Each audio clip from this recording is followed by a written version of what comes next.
Glutamate is the primary excitatory neurotransmitter in the nervous system.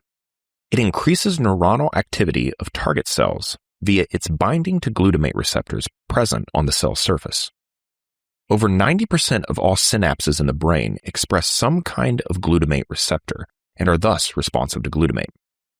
The numerous glutamate receptors are broadly divided into two categories: ionotropic, which are ligand-gated ion channels, and metabotropic, which are G-protein coupled receptors that control downstream signal transduction cascades.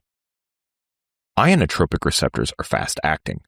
Upon binding by glutamate, they open to allow positively charged ions into the cell, making it more positive and more likely to generate action potentials.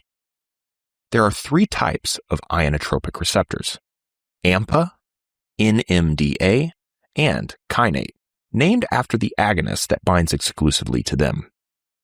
Ionotropic receptors are tetrameric. They are composed of 4 protein subunits.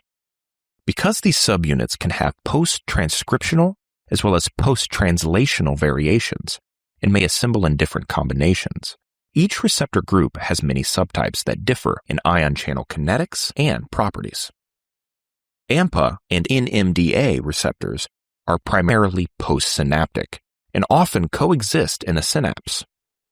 AMPA channel is the fastest acting. It opens upon binding to glutamate, allowing sodium influx, resulting in depolarization of the postsynaptic membrane.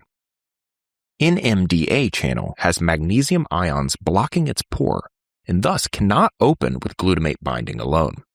It requires both ligand binding and prior membrane depolarization to dislodge magnesium.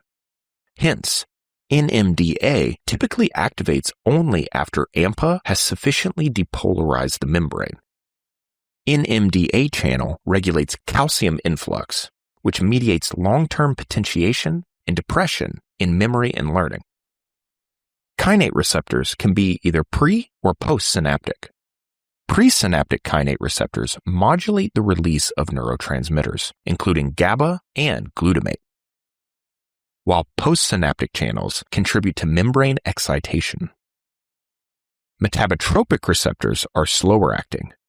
There are 8 subtypes divided into 3 groups. Group 1 receptors are coupled to GQ protein, which activates the phospholipase C pathway. They are primarily postsynaptic and have excitatory effects. Group 2 and 3 are linked to GI, leading to a decrease in cyclic AMP. They are located predominantly in presynaptic neurons, where they suppress glutamate release. Glutamate concentration in the synaptic cleft is kept low and tightly controlled by a large number of regulatory factors, of which glutamate transporters have a major role. Basically, excess glutamate is picked up by glutamate transporters and taken into glial cells, where it is converted into glutamine. Glutamine is then transported back to neurons to be reconverted to glutamate and reused. This is known as the glutamate-glutamine cycle. Strict regulation of glutamate levels in the synaptic space is critical to maintain normal brain functions. Excessive release of glutamate can induce hyperexcitability and cell death, in a phenomenon known as excitotoxicity, a key mechanism in the pathophysiology of many neurodegenerative diseases. Are you a fan of Alila Medical videos? If so, you will love our new Alila Academy. Based entirely on our highly effective animated mini lectures, our courses are designed to follow a typical syllabus in each subject. Each topic is extensively illustrated and comes with quizzes to test your understanding, downloadable PDFs for a quick review, as well as images for you to use in school projects or presentations. We are known for producing highly effective animated videos that explain the most difficult concepts in record time.